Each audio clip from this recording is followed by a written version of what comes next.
elaborada e concebida pelo nosso Criador.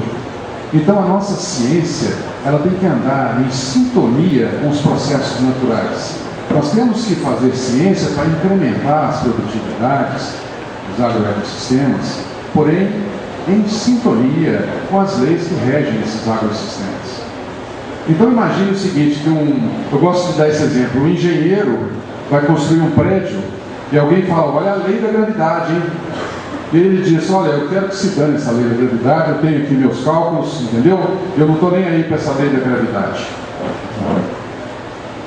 Acho que é perigoso entrar dentro de um prédio desse, né? Então, a questão que eu coloco para debater seria o seguinte, quais são as leis naturais que no momento não estamos dando atenção e que interferem em todas as lavouras?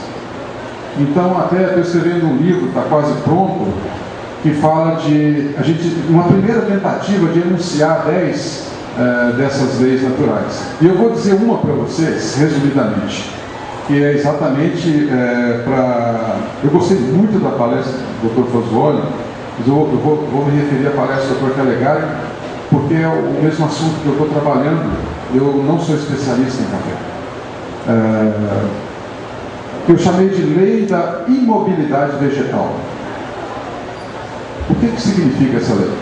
O que ela diz? Qual que é o enunciado?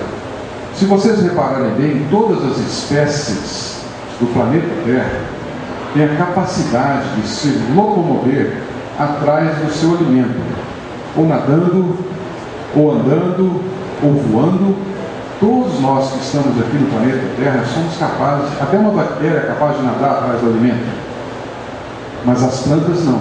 As plantas são organismos fixos. Estão fixos na Terra. E, no entanto, as plantas são, como espécie, todas elas, altamente vencedoras aqui no planeta, estão aqui antes de nós e são responsáveis por toda a vida. Então, qual é a estratégia da planta para buscar o alimento, já que ela não sai do lugar? A primeira questão é o seguinte, as plantas são seres autotróficos, então elas fabricam o próprio alimento. Não podemos esquecer de que as plantas conseguem, através da fotossíntese, sintetizar o próprio alimento. O carbono pega do CO2, está no ar, da água e do ar, o oxigênio e o hidrogênio, está feito o carboidrato, com a presença do sol. Ora, então se o adubo, se o fertilizante não é a comida da planta, então o que ele é? Ora, o fertilizante é o tempero. É o tempero desse prato. E quando nós falamos em tempero, nós precisamos priorizar equilíbrio e não quantidade. Porque um prato destemperado para menos ou para mais, não é um prato legal. Então as plantas, como é que elas fazem para buscar esse tempero no solo, já que elas são fixas? O lento crescimento radicular não explica essa questão. Para você explicar essa questão, é só você ver aquele filminho da vida no solo, lá na internet, ou então você colocar um microscópio a nível de rizosfera. Então você vai ver aquele enxame de micro-organismos entrando e saindo da rizosfera. Então você não vai ter dúvida nenhuma de que os micro-organismos do solo são os responsáveis pela alimentação das plantas. Eles são os garçons das plantas. Então, se você tem muitos garçons, você tem plantas bem servidas. E se você tem poucos garçons, você tem plantas mal servidas. E daí onde que entra o homem nessa história? Onde que entra a ciência e a tecnologia? Olha, nós podemos matar os garçons e passar a responsabilidade de alimentar a planta, pelo menos no que diz respeito ao tempero, aos nutrientes, macro e micro, a responsabilidade passa a ser nossa. E aí haja fertilizante. Ou então nós podemos cultivar os micro-organismos, os garçons dessas plantas, e a partir daí nós acrescentarmos apenas alguma coisa necessária para equilibrar o sistema e manter o sistema produtivo. Então bioativação é isso, né? E só para citar alguns números que confirmam a teoria do professor Calegari aí, Hoje, eu recebo análises de solo e folha de mais de 100 propriedades por ano. E isso há 5 safras. No Paraná, nós estamos com 46 lavouras com adubação trigo-soja, com adubação zero na soja e apenas nitrogênio no trigo, no inverno. 5 safras. Os teores do solo continuam altos. No sul de Minas, mais de 40 lavouras com reduções médias de 50% no fósforo e no potássio. No estado de São Paulo, 12 lavouras com redução média de 20% a 50% no fósforo e no potássio. Média de 5 safras. E mais de 90% das lavouras de café que foram bioativadas estão usando pouco ou nenhum fósforo mais na sua adubação. Os teores de fósforo no solo continuam subindo. Isso são dados que eu estou acompanhando pessoalmente. Eu ainda não sei explicar direito o que está acontecendo, mas eu tenho certeza que tem a ver com os micro-organismos do solo, que aumentamos e equilibramos em quantidade e atividade. Então, eu deixo aí a seguinte mensagem. Quem sabe o adubo não é a comida da planta, é só o tempero. Precisamos caprichar nesse tempero. E a estratégia verde por cima, branco por baixo. Do ponto de vista temporal e espacial, quanto mais verde uma área tiver, então mais essa fábrica está funcionando. Um dia sem verde, um espaço sem verde, é um espaço sem produção. Porque quem produz é a planta através da fotossíntese. Em última análise, é ela que produz o que a gente vende. Então, verde em cima e branco embaixo, o máximo de raiz do ponto de vista vertical e horizontal, para buscar de volta os nutrientes que estão fugindo para baixo. Né? Porque o ciclo da matéria orgânica pode até fechar, mas o ciclo dos nutrientes vai da rocha para o mar. Então, quantos nutrientes nós conseguimos pescar de volta com essas plantas de cobertura, é menos adubação que nós precisamos. E uma planta dessa forma, com adubação mais equilibrada, obviamente que ela vai ter uma tendência a dar menos doenças também. Então, promover a vida, restabelecer o equilíbrio, sintonia com as leis naturais, redução de custos. Nós temos muito trabalho pela frente e eu acho que isso aqui é só uma sementinha que está sendo jogada. Muito obrigado. Nós agradecemos então a apresentação dos nossos colegas e agora acho que nós vamos iniciar basicamente a nossa sessão de perguntas. Eu queria que vocês não levassem muito a sério, às vezes você leva ao pé da letra o que o Ademir Calegari falou, se você toma café embaixo de uma sombra, você só recebe a sombra, mas você entra numa floresta, você tem oxigênio, você tem outros gases. Eu tenho um colega que entrou na mata para tomar um café e não voltou porque uma onça comeu ele. Então precisa tomar cuidado. Então passamos as perguntas aí. Boa tarde. Meu nome é Robson Andrade Rezende, sou consultor no sul de Minas, zona da Mata Mineira, norte pioneiro do Paraná e Baixa Mogiana. Trabalho com algumas culturas já citadas aqui. É um prazer estar aqui diante de pessoas ilustres e de alto conhecimento científico. Gostaríamos aqui de deixar apenas pequenos recados, só para corroborar. Temos certeza que a vida, a produção, depende de bioquímica, vida associada à química. Temos certeza que as plantas estão pedindo socorro pelo excesso que estamos aportando a elas. Temos certeza que estamos contrariando a Deus nesses excessos, nessa ganância financeira. Temos certeza que daqui a alguns anos teremos 9 bilhões de pessoas para serem alimentadas. E gostaríamos aqui de colocar um fato polêmico com respeito às empresas que nos dão suporte na área de insumos. Durante esses 32 anos de engenharia agronômica, conseguimos, através da observação de campo, chegar a algumas conclusões. E gostaria que as faculdades também socorresse um pouco a parte de extensão. Estamos com poucos extensionistas no campo.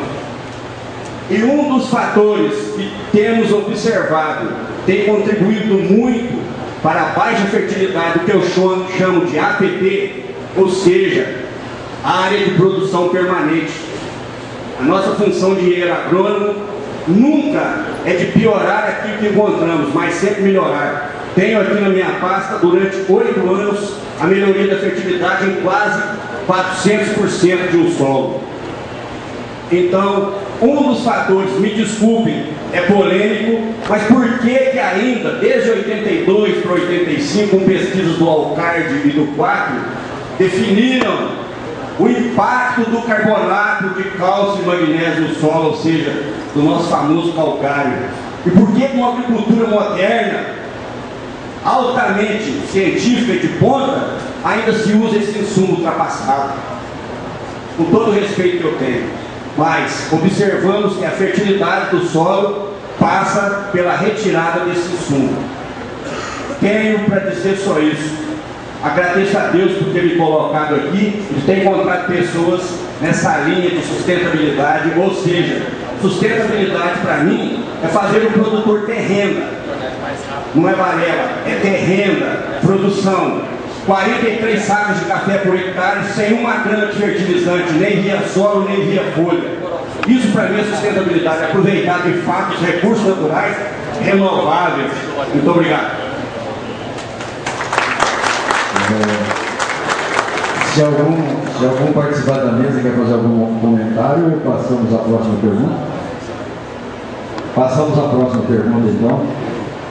Agradecemos a colaboração do nosso colega. Eu queria perguntar para o professor doutor Casuoli se o sentido de plantio ele é um critério importante na hora de plantar o café, por exemplo, plantar no sentido leste-oeste, esse tipo de coisa.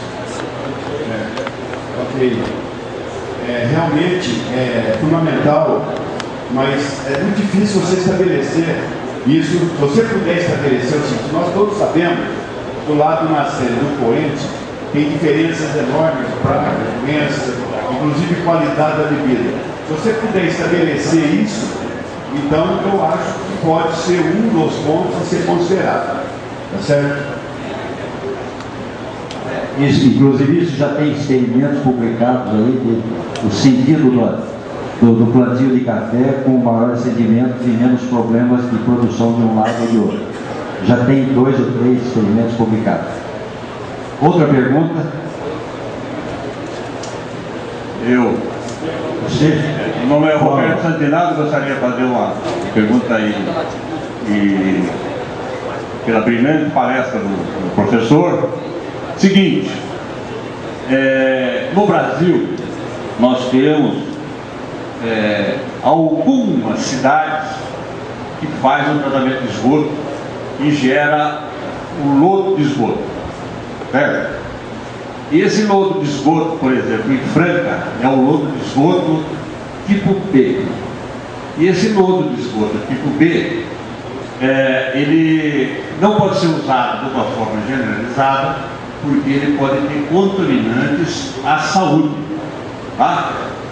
Já na Europa, a pessoa conhece tudo, existe países que faz o lodo de esgoto tipo A, que sem gozação você pode beber no móvel. E o pessoal usa esse esgoto tipo A, que chega a ter de 5 a 7% de nitrogênio, sem falar dos outros, nas regiões onde não tem indústria, portanto não tem metais pesados, certo? Nessas regiões, por exemplo, na Noruega, diz a literatura, chega a 68% do lodo de esgoto produzido na Noruega vai para as lavouras e vai levar o nosso amigo carbono, além do nitrogênio, do fósforo e outras coisas. Então, além do que o senhor falou aqui, a gente botar o nabo, forrageiro, mais milheiro, mais tudo, não seria interessante o IAPAR, o agronômico e tantos órgãos que tem aí, que está trabalhando para a gente não excluir o adubo químico ou o mineral, mas trabalhar num conjunto das duas forças, a gente começar a trabalhar, apertar o governo para se fazer o lodo de esgoto tipo A em vez do B.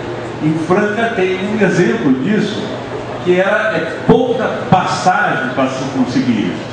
E se nós pegássemos todas essas áreas do Cerrado aqui em Araguari tem 90 mil habitantes, hein? 120 mil habitantes. Não tem tratamento de esgoto, a maior poluição está no rio.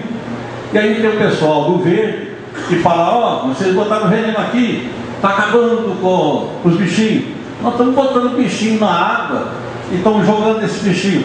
Por cima, existe exemplo de pivô, que é a captação, está levando nematóide via pivô. Então, pedindo ao professor, você tem que encabeçar, né, uma luta para a gente começar a fazer isso. Está na hora da gente fazer isso. Se lá na Europa o pessoal faz, não é só na Noruega, a Espanha que é 40%, etc, etc. Gostaria da sua opinião e ver se é possibilidade de fazer alguma coisa nesse sentido. Obrigado. Bem, eu sou menos isso aí que você falou. Olha, eu não sei o que eu vou falar. Vou fazer alguns contornos para chegar para colocar um pouco da situação. Eu acho que vocês sabem muito bem que, vamos colocar um exemplo, a mídia tem um poder, não sei dizer, senhores, água de coco. Vocês têm ideia da água de coco, da dimensão da água de coco no Brasil hoje? Não. Eu estou com um amigo que está no Ceará, eu até estive visitando lá uma área de... Não tem nada a ver com o tema aqui, mas tem. Lá no perímetro irrigado de Acaraú, e estão plantando coco e outras culturas. Mas só coco, de coco ralado, toda a água daquele coco era jogada fora. Vocês sabem como que a água de coco explodiu no mundo agora, esse ano passado agora? Sabe por quê?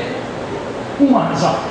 A Madonna, quando veio do Brasil, foi no Rio de Janeiro, ofereceram para ela tomar água de coco, ela viu um coco natural, que isso, né? Coconut juice, ou water coconut, ela provou, adorou.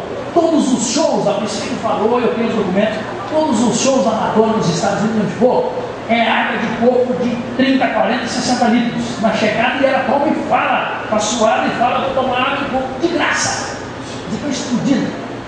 Só um exemplo, uma Coca-Cola, usando propaganda de Coca-Cola, não precisa, né? 65% da Coca-Cola é de Warren Buffett. Eu conheci esse cidadão, eu tive em 3 projetos em Moçambique, ele financia 6 milhões, outros 4 milhões, outros 5 milhões, só para melhorar solo.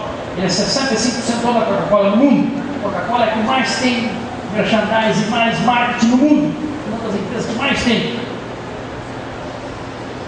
E ele é um produtor de plantio direto nos Estados Unidos. E hoje a terceira maior riqueza do mundo, né? A terceira maior riqueza do mundo.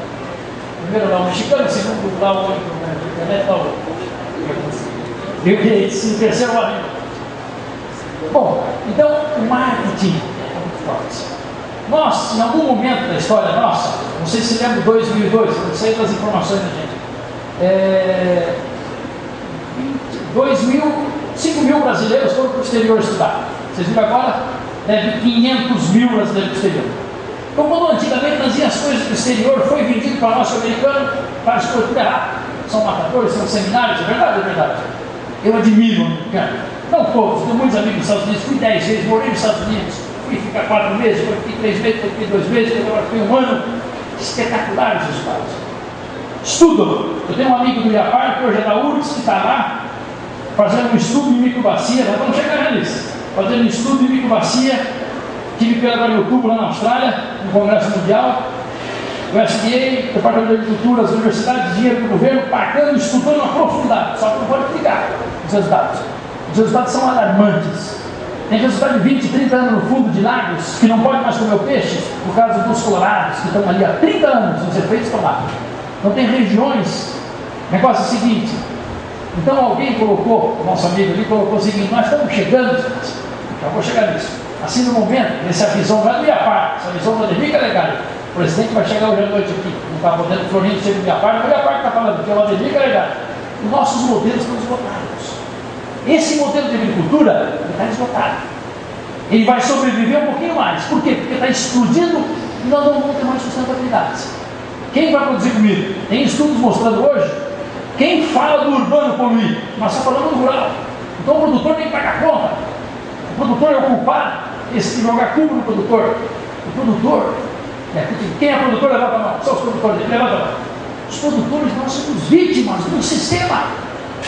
É um sistema de poder, gente. Vocês viram, semana passada, na quinta-feira, essa é uma discussão que ela vai ampliando. Quinta-feira, quem assistiu o Globo Repórter, falando de Portugal, daquela comida, já amaciou da carne, sabe por quê? Porque na outra semana desceu o cacete da carne vermelha, e aí os frigoríficos foram e bateram na boca e falaram o seguinte: como é que é o negócio? E aí já. Então, a mídia, gente, é muito grande. Certo? Então, em nome de tudo isso, então nós temos que ter uma conscientização grande da pessoa urbana, quanto que nós poluímos, o que nós estamos fazendo para melhorar a vida desse planeta. Então isso que você coloca em inúmeros países, estão na nossa frente, anos luz. Só que nos últimos anos, já que eu não estou colocando nem que o Lula é ruim, o que é bom, tem muita coisa boa, coisa ruim, e que o Fernando Henrique tem coisa boa, coisa ruim, e que a Dilma não sabe se é uma coisa boa, mas estão desconfiados, e coisa ruim. Tem os seus problemas, os políticos não é fácil, porque as amarras são tão complicadas, local, regional, mundialmente falando, difícil. Eu quero dizer que, por exemplo, o uso de esterco separado de resíduos, nós temos os colegas trabalhando com, porque nós temos no Paraná os maiores resíduos de suínos e de aves do Brasil, inclusive no Paraná. E nós temos um problema sério, inclusive com o ambiente, com fiscalização, com o produtor sendo multado. Nós estamos com um monte de trabalho de pesquisa, um monte de resultados, tá certo? Aí você vai na Inglaterra, você vai na Alemanha, você vai na região dos Estados Unidos, você tem os pellets, são os pellets, né? Os pellets, para você aplicar, para você levar. Nós temos na França hoje, eu fui muitas vezes na França, talvez umas 18, 20 vezes na França, tenho amigos na França, várias famílias em diferentes regiões.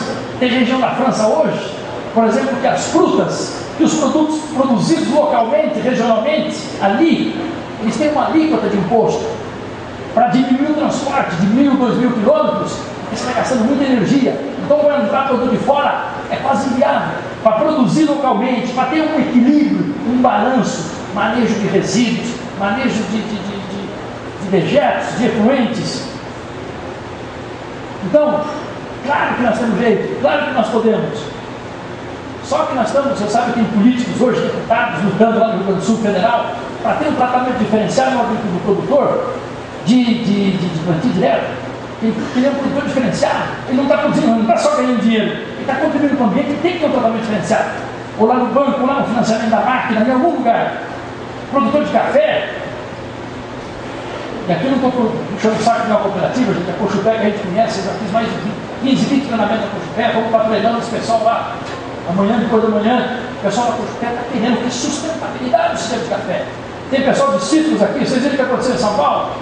Eu tenho um primo um bebedor, Nelson Calegari, 720 hectares de laranja. No Calegari nós tivemos cítricos, a gente já várias reuniões. Então aqui no embargo, no uso de quê? Como é que é o nome do fungicida? O carpendazinho, que está entrando em região do Paraná, com 3 aplicações para ferrugem da soja. É terrível, é cancerígeno e tantas outras coisas mais. Então segurar é o seguinte, olha, alerta, moçada. Então nós vamos ter que começar a pensar em sustentabilidade do ambiente e do mercado internacional. Na questão de carne, na questão das exportações, na questão de suco de laranja, na questão de café, que vocês têm café de qualidade. Agora daqui a pouco vamos ver mais algumas análises. Quanto de pesticida tem nesse café? Vocês falaram, mas não tem pesticida. Você viu, semana passada foi Londrina cá, 720 ou 72 mil toneladas de BHC ajudaram para os produtores. Agora o produtor culpado não é, porque a coletividade das organizações municipais, sabe, não tinha o governo novo está lá, né? Eu posso pensar, está lá e nós apoiamos ele, estamos vendo, então é o seguinte, ó, nós vamos legalizar tudo, os centros, todos esses produtos nós vamos incinerar, então coletando tudo, nós temos que limpar o Paraná, nós temos que ir nas cidades e fazer isso que o senhor está falando, e tem exemplos do mundo. Agora nós temos erro, nós temos agricultura, o Brasil, né? Eu falo do Paraná, do Paraná, nós temos a maior área de plantio direto do Brasil, 5,7 milhões em 30 milhões de hectares. Só que nós somos o rei do veneno do Brasil. E o Brasil é o rei do veneno do mundo. O rei do veneno. Nós somos os maiores consumidores percentuais de remédio. Eu tenho um irmão que é farmacêutico bioquímico. O Brasil é o segundo país que mais consome remédios no mundo. E nós estamos confundindo remédio com saúde. E remédio com a saúde, gente. Claro que em algumas situações, o Moarama tem 36 farmácias no Paraná, com 2 donos. Mas que mais vem da farmácia, gente? Por quê? Porque a população está doente. E quanto mais remédio. Gente, eu sei que o assunto é outro. Tem um médico que mudou para o interior ali do estado de São Paulo. Tinha pacientes, nós comentamos hoje no almoço, no Belinho, pacientes que tomavam 48 remédios. Esse médico era professor de Campinas, voltou, abandonou tudo. E foi para lá porque aquela família não estava bem, o casamento não estava bem, não tinha tempo de filho, não tinha tempo estressado naquela correria. Foi para lá. Teve uma vida boa, começou a trazer esses pacientes, poucos. Esse paciente tomava 48 remédios, travando as pernas. Hoje ele toma um medicamento, ele caminha, ele anda de bicicleta, ele canta, ele vive. Assim, é equilíbrio. Aí você vai comer a verdura que nós estamos comendo, no período de carência. E o produto que nós estamos aplicando, e a carne, e os hormônios. E nós vamos indo. Então essa questão do dejeto é fundamental, tem experiência banco, precisamos de gente que banca, precisamos de representantes verdadeiros. E fala, gente, nós temos que pensar mais, pensar na saúde pública. Que grande parte do que nós estamos gastando em saúde pública poderia ser tratado no preventivo e não no curativo. Falei demais. Mas falou demais, mas falou bem. Complementando só o que o Santinato falou aí, eu queria lembrar que é muito comum, você vai em Nova York, você toma a água da torneira diretamente, sem ser filtrado, você não precisa filtrar a água. Essa água é simplesmente distribuída pela prefeitura, não é tratada e não tem nenhum perigo para a saúde, porque a prefeitura paga os habitantes das regiões de nascente de água e essa água vem para a cidade sem precisar de tratamento. Aqui no Brasil nós fazemos grandes represas e depois deixamos a ocupação por grandes magnatas usar os seus iates e as suas embarcações de luxo e jogando o esgoto dentro dessa coisa. Depois nós pagamos para tratar essa água e depois distribuir. Quer dizer que a gente é realmente um país de idiota, um país de burro, só pode ser burro para fazer uma coisa dessa. Mas, para fazer uma coisa bem feita, precisa de decisão política e que, enfim, ainda nós estamos carecendo no Brasil. O que o Brasil precisa não de políticos, precisa de gente que respeite, seja estadista e pense grande nesse país. Esse país é grande, tem um monte de produtores aqui que nós somos responsáveis pela grande revolução que houve no Brasil, a grande revolução de produção e de ganho de dinheiro. Que o que sustenta nesse país aqui é a agricultura. O que sustenta o país é a agricultura. Infelizmente, nós estamos nas mãos de péssimos políticos. Infelizmente, não sabemos votar.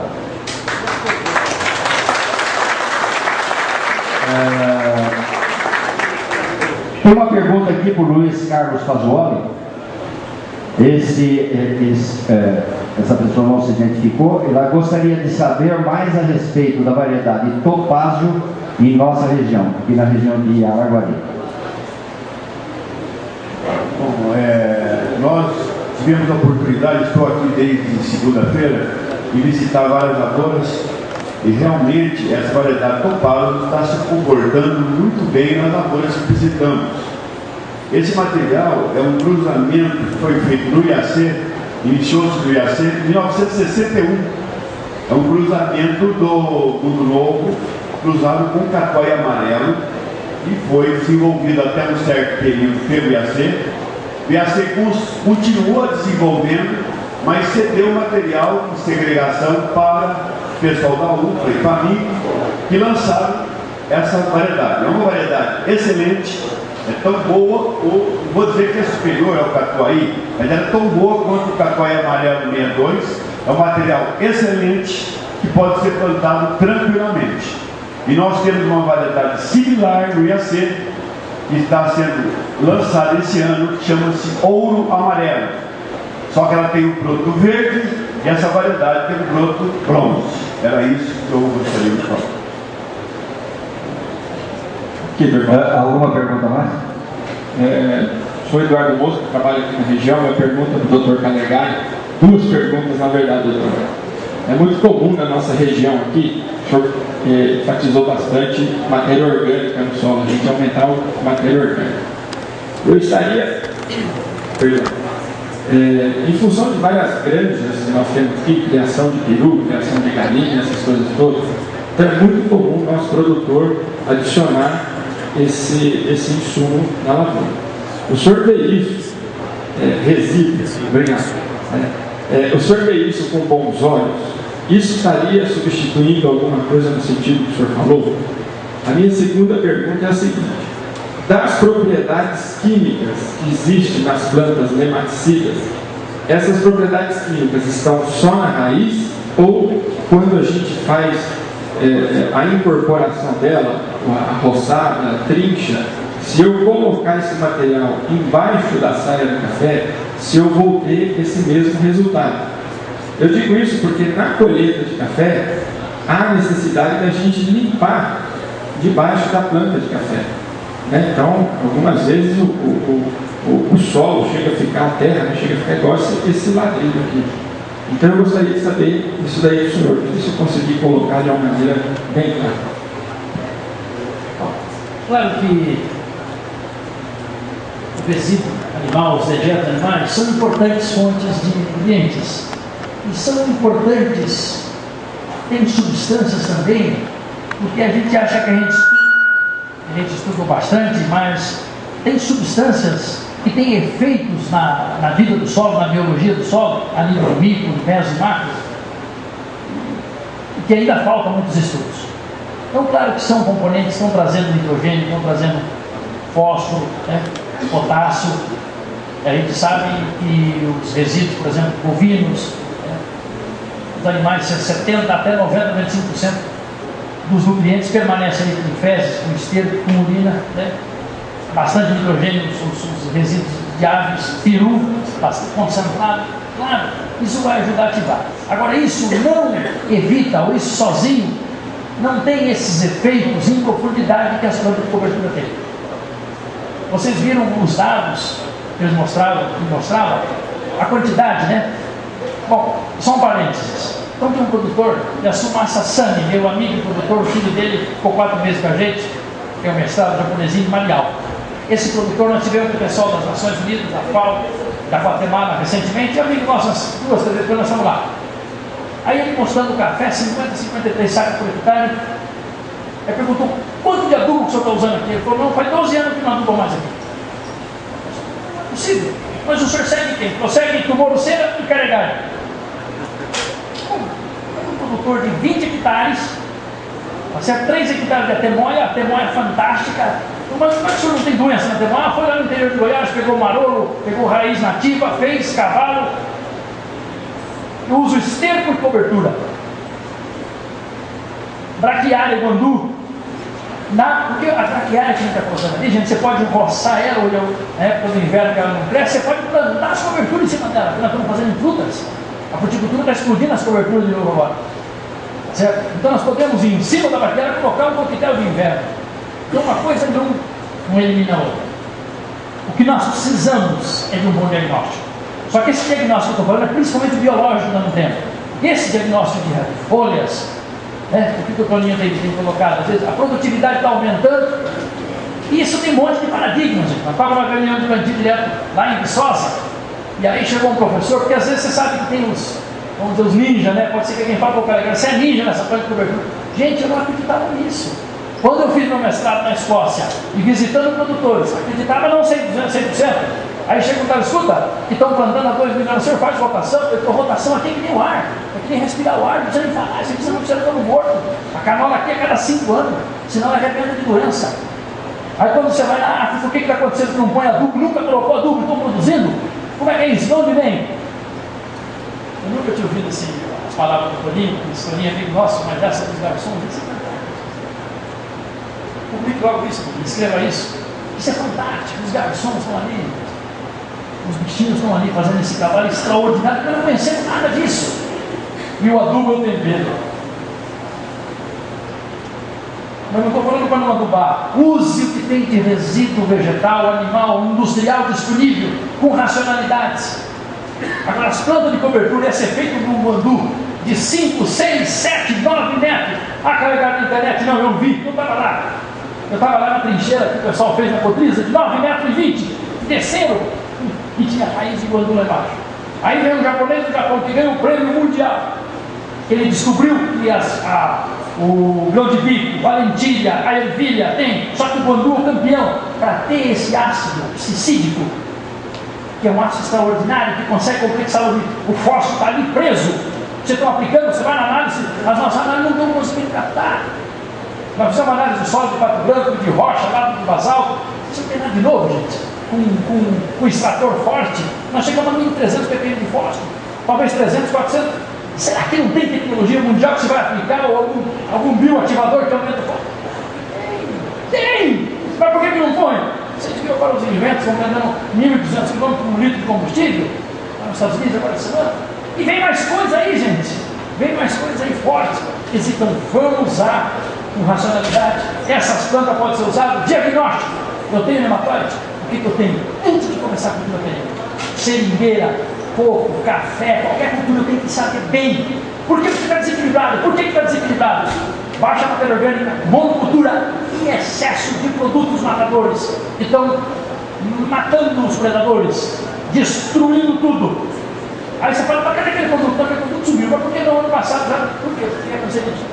Aí eu estava lá na África, em Moçambique, vendo uma área de verdura, de hortaliça, lá nas montanhas do Cheura, lá num paísinho chamado Suazilândia, onde tem um rei e tem 14 mulheres. Aí chegamos numa pessoa que estava brava, ele tinha comprado um aviãozinho e pagou 56 milhões de dólares no avião. A pessoa estava brava, ele é dono de tudo, né?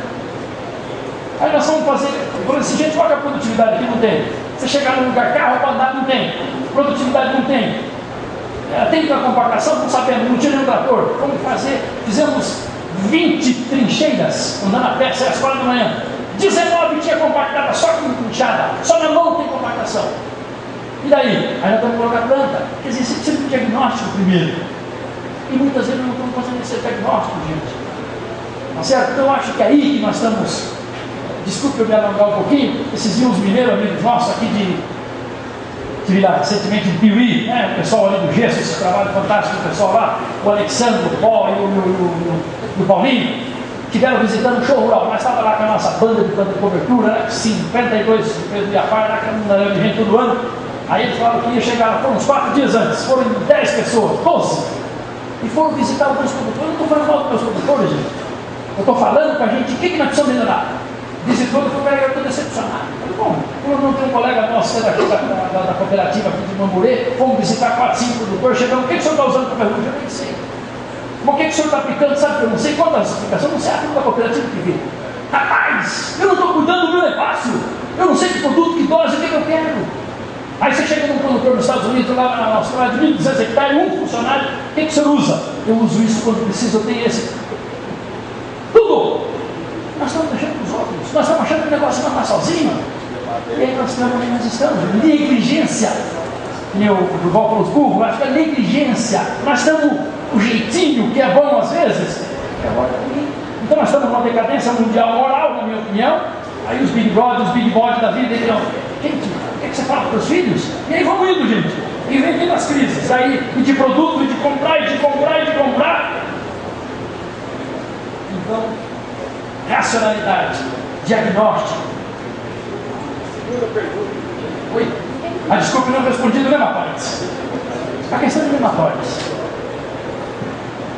A questão de nematóides, gente, nós precisamos saber o que eu tenho de populações. Eu tenho que saber o que e quando, para saber o que eu vou fazer. Claro que o início é melhor, porque senão depois você vai amargar. Tem produtores que estão perdendo aí 30, 50 mil reais numa área. Eu conheço produtor que perdeu 100 mil reais porque ele não fez um bom diagnóstico antes. Você tinha culturas que não fez essa análise. Então, porque não fez, dá culpa do produtor. Porque o agrônomo está lá, que nem eu também, não estou falando para ele. Se nós estamos falando isso hoje, a gente está vendo os resultados. Certo? Então, a questão do nematóide, nós temos que aprender a conviver, baixar as populações daqueles nematóides, matar eles todos quando vamos. Então, nós podemos colocar essas plantas de cobertura. O efeito dos dois, nós temos o efeito de raízes que penetram e morrem substâncias tá certo? Das raízes, e alguns o efeito da parte que está também diluído na parte aérea. Então as duas situações vão funcionar. E dependendo do nível, nós precisamos só uma estação de cobertura não é suficiente.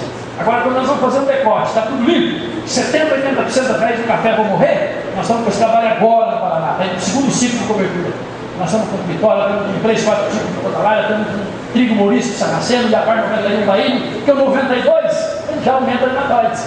Variedade da cobertura ainda muda. A variedade da aveia, nós estamos testando 18 aveias, estamos testando 16 braquiárias para todos esses principais nematóides.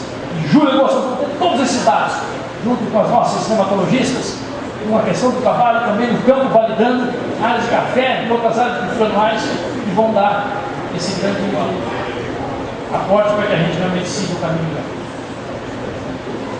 Alguma pergunta a mais? Porque aqui nós estamos estendendo as perguntas, porque é um assunto bem, boa noite, bem interessante. Irmão, boa noite. Boa noite a todos. Meu nome é Rodrigo Rodrigues de Oliveira, eu sou técnico agrícola também e biólogo. E há 12 anos atrás eu acompanhei a chegada do plantio direto de soja, de milho, eu dou consultoria de soja, milho e café. E assustei e fui fazer biologia. Cheguei lá, um vendedor de veneno fazendo biologia, né? Então, queria parabenizar vocês, o grito que vocês deram para a natureza, as pessoas analisarem a forma que estão lidando com as plantas, sem respeitá-las, as fontes minerais que estão esgotando, que são nossos adultos. E assim, legal, eu queria deixar uma pergunta sobre quantos por cento mais vantagem você acha que é usar a adubação verde do que os estercos que nós temos nessas granjas. Porque até o fato que o Santinato falou, aqui na nossa cidade, antigamente o Mata-Roi jogava até o sangue dentro do rio. Lembrando que um caminhão de sangue mata mais do que 3 caminhões de ácido sulfúrico.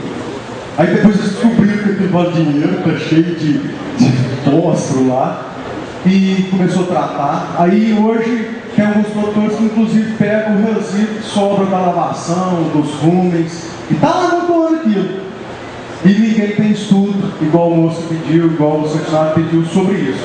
Mas para o produtor acreditar nisso é difícil. A gente está aqui falando todo dia sobre isso. Poucas pessoas, porque as multi falam que é o veneno. E eu vi a agricultura ficar 50 anos produzindo sem veneno. Aí só usava percevejo para lagarto com cheirinho às vezes. Hoje, nós estamos aí com veneno para isso, veneno para aquilo, veneno para aquilo, aquilo outro. E o processo está tendo respeito. Então hoje, pelo que o senhor falou, do tempero, o animal é salgado, o vegetal não tem sal nas fezes.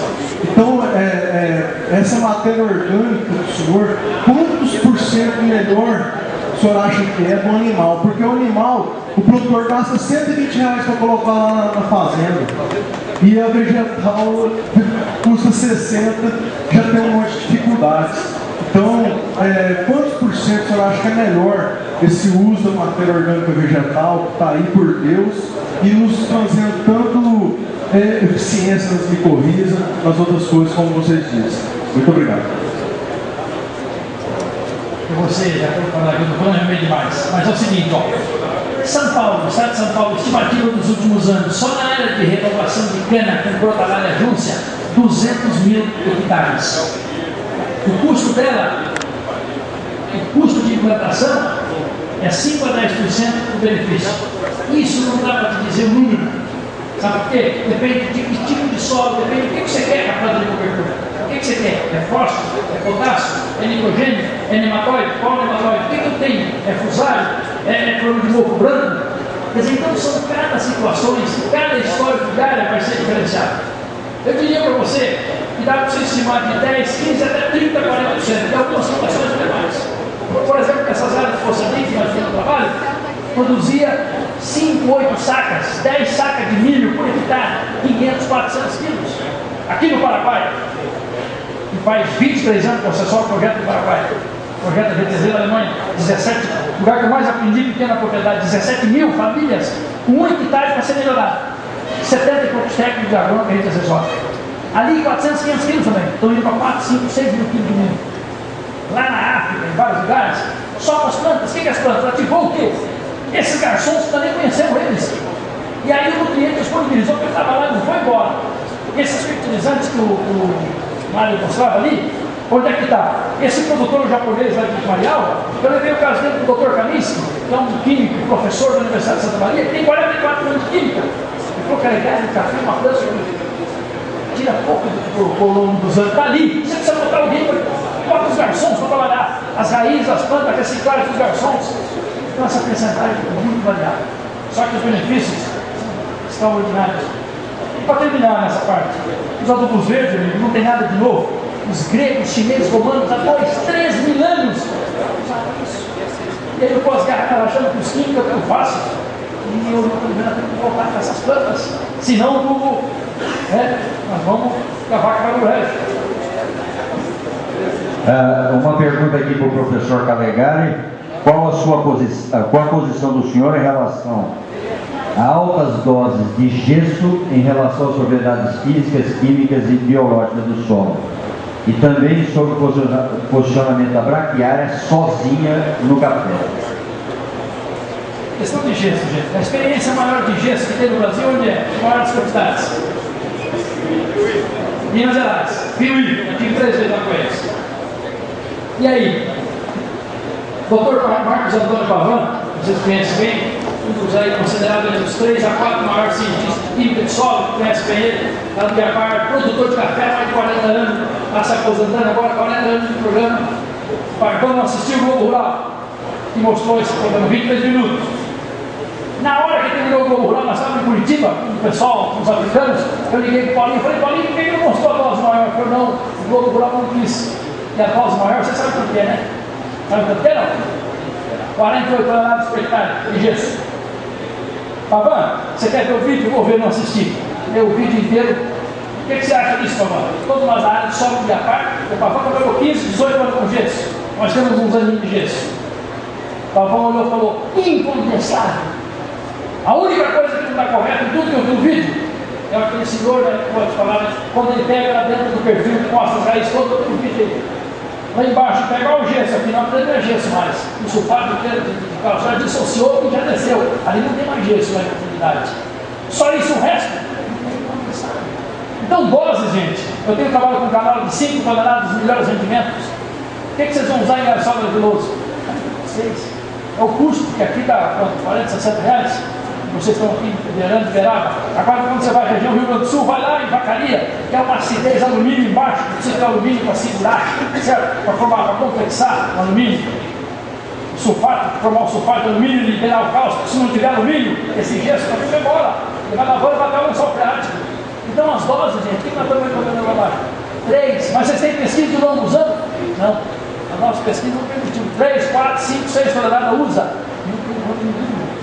Por quê? Nós visitamos a área de 48 toneladas do Alexandre, tivemos um mês e pouco lá também. Ele fez uma palestra agora em dezembro aqui, tivemos uma reunião na conversar lá em Formosa. A área de noite correndo, a área que tinha 48 toneladas, passou um agrônomo, ponto que nem eu, lá, ele contando, falou, isso aqui daqui 2 anos, café está morto. 103 sacos de café limpo. Isso é impensável. 50, 60, 70, quantos vocês vão usar? Eu sei que vai perder para a vida, está louco, aqui é um dos toneladas. Bernardo Van Reis, dos maiores conhecedores do Brasil, amigo nosso, tivemos o Tex, Bernardo, eu falei, chama o Bernardo, eles chamaram 4, 5 vezes. Eu fui lá 4 meses depois, o Bernardo foi. Aí eu liguei, Paulinho, sempre toda semana nós conversamos, Paulinho, como é que foi o Bernardo? Eu não vou falar o que ele falou, vou te mandar um e-mail dele, eu tenho um e-mail dele. Parabéns para vocês. Eu estudei mais de 35 anos de gesso. Eu achei que o gesso ia passar 40, 60 centímetros. Vocês têm dados, resultado é 1 metro, 1,5 metro, cálcio em profundidade, raiz crescendo, buscando mais água. Isso. Então, que dose? Agora vocês vão discutir com os agrônomos, né? Eu vou comprar do Paraná de incendiar aqui, não. Nós estamos recomendando no Rio Grande do Sul, sem medo de errar, gente. 2, 3, 4, 5, 6, tem dinheiro, pode colocar, porque lá é 150, 160 reais, chega um gesso lá em São Luís Gonzaga, lá perto de São Borja. É outra pesquisinha. Finalzinho. Braquiária sozinha, gente. Quanto de meloidós de prateleiros braquiúros tem nessa área? Porque os outros nematóides, javanica, o incógnita, paranense, todos a braquiária é beleza. A braquiária é ruim, sobra um para o prateleiros braquiúros. Se não tem braquiúros, segue para a braquiária. Só um paredezinho nisso. Uma vez um colega nosso, um dos que trouxe a braquiária para o Cerrado, não vou citar o nome porque ele não está aqui para defender. Ele foi pesquisador da parte, professor da universidade, um grande consultor da Marinha em todo lugar. Mora em Londrina ainda. Me viu de lá e falou: Gregário, ó, coisa luminosa já era, Gregário. Falei: como assim? Não, nós temos uma braquiária para o Cerrado hoje, não precisa de mais luminosa de nada. Pensei, o que eu vou falar? Foi que naquela pergunta do agrônomo, o que eu vou falar? Eu falei: olha, essa braquiária vai dar problema. Eu falei: você está morto, rapaz. 4 meses atrás, ele volta ali para minha casa, ele me viu, chamou de como é que você sabia? 15 anos atrás. Eu não sabia, meu amigo. Qualquer produto, Roundup Red, puro sozinho, vai dar problema. Um fungicida sozinho, repetido, vai dar problema. Uma semente, uma cobertura nabo todo ano, dá problema. Está tomando de nematóide, está tomando de vaquinha, está tomando de abrótica, o uso da braquiária, dá problema. Muitos anos o sistema não pode se sustentar. A natureza não quer isso. Como a sua alface todo dia você vai morrer? Por que os romanos faziam parte? Sempre fala. Chegava no prisioneiro, o que você quer comer? Filho de gaúcho lá, de gaúcho, só churrasco, almoço, café da manhã, almoço e janta. Não, eu sou do verde, só como verdura, como verdura. 3 dias, dor de barriga, eu vou morrer. O italiano é só massa, massa, passa, pizza todo dia. Morre, o solo é igual. O solo é igual, vai ter que aprender isso. Tem que diversificar a heterogeneidade do sistema. Alguma pergunta a mais?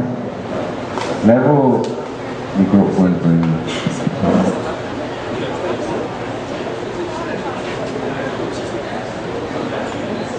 Boa noite, eu gostaria de parabenizar o Dr. Calegari pela palestra, que eu tirei o chapéu. Esqueci de falar meu nome, sou Fabiano, sou agrônomo, sou técnico em resíduos. Parabenizar o Toninho também por mais uma aula que eu aprendi do tempero, né? E tive o prazer de ser aluno dele na faculdade. E quero pegar o gancho da pergunta do Eduardo Mosca e perguntar para o senhor, doutor Calegari, o seguinte: o pessoal tem aplicado muito essa cama de frango in natura. Eu queria saber o que o senhor tem para falar para a gente sobre isso. Obrigado. Então, in natura no café doce, na área. O pessoal é o seguinte: na área da projeção da copa. Eu vou falar um pouquinho, vou passar para o Toninho, para a experiência com compostagem. Eu trabalhei com composto de esterco de suínos, esterco de aves, de alturas de pilha, testando temperatura. Tem o tempo do composto para ele equilibrar, para umidificar, para deitar tranquilo. O esterco novo, ele está em processo, tá certo? Então o que vai acontecer? Há uns 94, 95, eu estava na escola, são 5, 6, 11, 13 anos atrás, região de Marechal Rondon, o pessoal plantava na porta, deu uns 40 dias de seca, o pessoal incorporava ainda, tinha muito plantio de lá. Incorporava tudo aquele nabo, aquela massa, e não choveu 30, 40 dias. Quando choveu, o pessoal passou uma grade em cima para dar uma acertada naquilo ali, 2, 3 dias, procurando soja, milho, feijão. O que aconteceu? 85% de uma planta nasceu fermentando. Aí o Sérgio Goff, meu amigo, me ligou lá na escola: Herbert, Calegari, é um desastre, a televisão falando que o nabo é um desgraça. Eu falei: rapaz, mas não tem uma bola nessa cidade? Vocês foram abrir o vidro que estava lá? Está quente. Ele ligou para mim: rapaz, olha, tem um processo de fermentação, passou por ali, acabou, qualquer coisa. Esterco cru, você vai ter esse problema. E a outra coisa, ele também vai perdendo. Aí tem a questão do gesso. Você pode botar para cima de enxofre, para fazer combinação para evitar perdas e ele. As perdas de ele podem andar de 40, 50, até 75, 78% você pode ter. Forma de NH3. Amônia vai perder. Que N2 que está cheio aqui, ó. 70% do ar aqui é N2, o gás elemental. Nós temos ali nós para buscar. Então o que você vai fazer? O ideal é que o compostado não dá, você está com a cobertura crescendo uma veia, um milheto, joga em cima, depois deita esse material compostado junto com a cobertura e tal, fantástico. Eu vou passar a palavra aqui para o Toninho, que tem a grande experiência em compostagem e outras coisas. Rapidamente, a questão de jogar o resíduo cru ou compostado, resíduo vegetal ou animal. Na escola, por exemplo, do professor Gil, né, ele é a favor da compostagem do composto organo-mineral. né? Composto organomineral natural. Existem outras escolas japonesas, principalmente o Dr.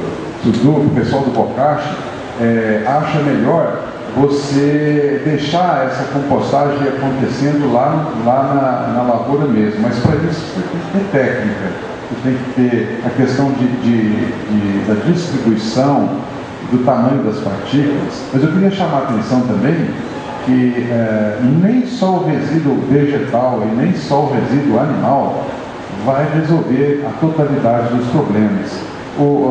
Existe uma tendência mundial apontando para o lado do organomineral, né? Quer dizer, olha o que está acontecendo com as lavouras de cana colhida crua aqui no estado de São Paulo, por exemplo. 10 anos de colheita de cana crua, e você vê aquela palha, é um problema hoje para eles. Aquela palha, ela resseca, ela vira CO2 praticamente, e ela não decompõe, ela não fermenta. Por que ela não está fermentando? Porque quem fermenta ela são os micro-organismos do solo, devido ao manejo agressivo nas áreas de cana. Então a população microbiana está muito baixa e não consegue decompor aquele material de origem vegetal. Então, na verdade, nós precisamos de um equilíbrio entre... se nós vamos aumentar a população microbiana do solo, nós temos que ter mais carbono para eles comerem, né? Por outro lado, se a gente colocar o carbono e não tiver os micro-organismos, nós não conseguimos completar o ciclo. Então, o ideal seria o balanço, né? O resíduo de origem vegetal, o resíduo de origem animal, né? Um olho aí na relação CN, e a questão de fazer a compostagem na fazenda ou no próprio solo lá, eu penso que as duas formas dão certo, mas tem que ter ciência para isso, né? Tem que ter estudo para isso. Só uma coisinha que eu lembrei, gente. Eu lembro quando eu comecei a trabalhar com plantio direto, eu até falei essa mentira, que a gente precisava uma área de plantio direto, área de cobertura de café. Se aumentar carbono orgânico, como é que você faz? O que você vai plantar? Qual que é a preferência? Eu estou falando. As gramíneas, é isso? Gramínea sozinha, você pode trazer milheto, Sudão Brás, que é outro material fantástico, gente. Nem falei dele, sorgo do Sudão, estamos testando ele agora nos rematóides. Ele de massa radicular, de massa superior, é fantástico. Sorgo do Sudão, sorgo forrageiro, milheto, as braquiárias são extraordinárias de raízes. Só que só isso sozinho, você traz um montão de carbono, não captura, não sequestra, não fixa carbono. Para fixar, precisa ter a comida para os bichinhos, não é só carbono, você precisa ter ou via cobertura, ou via esterco, ou via mineral, para você dar comida para esses bichinhos. Aí tem fixação, tem que ter algo de ele para ter fixação de carbono, para aumentar o carbono no solo, para capturar o carbono no solo.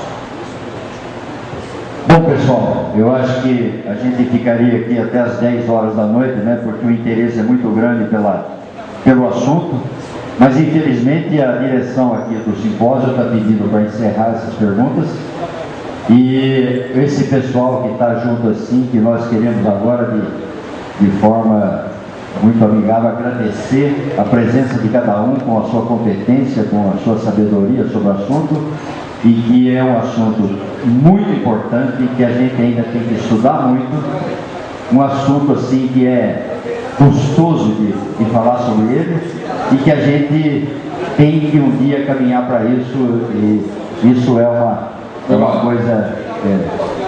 Deixa eu te interromper só um minutinho. É que eu acho que é do interesse do público, eu gostaria só para finalizar, eu já tinha combinado com o delegado que eu fiz essa pergunta para ele individualmente, eu acho que nós achamos que seria de interesse do público. Só como última pergunta, viu, pessoal, para realmente a gente finalizar. É que nós falamos aqui, ele já citou 2 vezes nas respostas anteriores, que não se faz, não se deve trabalhar com uma única planta em cobertura. Tá? E como nós aqui, a maioria é produtor, que precisa meio que uma receitinha, lógico, para entender melhor isso, eu pediria a ele que colocasse melhor para nós como seria a metodologia de trabalho em relação a essas plantas, como plantar, a rotação dessas plantas de cobertura, quando cortar, alguma coisa assim, um pouco do manejo, e aonde a gente busca mais informações a respeito, que eu acho que todo mundo se interessou para ter isso para levar para a sua lavoura. O Guandu, por exemplo, você colocou para chegar essa profundidade toda, quanto tempo ele não vai ficar lá, quando perdear, quando roçar? Ok? Aí a gente encerra. A questão dos detalhes de cada um eu não vou falar por causa do tempo, mas nós temos publicado de uma lei, vou passar para a associação, então, aqui, vou mandar, tá certo? Nós temos tabelas, nós temos diferentes materiais de estudo de muitos anos, certo? Isso aí não foi por acaso, não. Faz 18 anos que nós começamos a trabalhar com os coquetéis, com esses mix de plantas. A questão do Guandu, ele é bio-trianual, quer dizer, aí depende do que você quiser. Se você roçar a gente ao solo, ele vai correr. Então você vai de maneira. As crotalárias em geral, o estudo de Júlio César mostra que se você passar de 2 anos, não é igual a braquiária, você vai repetir a mesma crotalária 2, 3, 4, 5 anos, não. Você vai aumentar cruzar e contidões no solo, dando raízes. Amendoim em cavalo você pode usar 4, 5, 6 anos sem problemas. Então o ideal é nós colocarmos plantas de famílias diferentes. Você tem uma leguminosa, eu não vou ter mais braquiária, não, vamos melhorar essa braquiária. Com Arax Pinboy, por exemplo, tem uma experiência aqui em de Mococa, minha mãe nasceu de Mococa, uns amigos nossos lá, 150 hectares de citros. Só que ano passado convidou nós para um churrasco no japonês de Yamada. Ele falou o seguinte: o Yamada trouxe a braquiária, o Calegari trouxe o Arax Pinboy, 10 anos, 150 hectares de citros, núcleos herbicida, só roçadeira ecológica. Entra em cima, suprimento da laranja, aumento de produtividade, aumento de carbono, saiu 3 vezes o suprimento agrícola de São Paulo. Quer dizer, então, nós temos que encontrar as plantas, como é que eu estou antes de começar, primeiro ano, segundo ano, que tipo de adensamento, que tipo de espaçamento, é com esqueletamento, é com poda, daí eu vou ver essas combinações, com trigo mourisco, ou com cunhã, vitória pernátia, ou com a crotalária, qual delas respeitáveis, ou com milheto, ou com país português, setária, combinações, misturas, de acordo com cada situação. E que bom que é assim, gente, se tivesse tudo igualzinho, não precisava de agrônomo, de técnica, assistente, nada. E olho, e diagnóstico.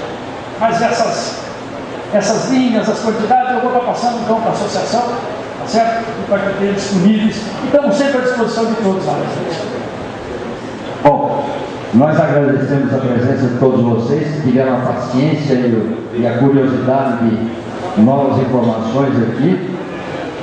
Convidamos vocês para estarem aqui amanhã às 8 horas para novas sessões desse encontro. Agradecemos a presença de todos os nossos convidados e pela sua competência, dedicação e conhecimento fizeram desta tarde um verdadeiro sucesso. Muito obrigado.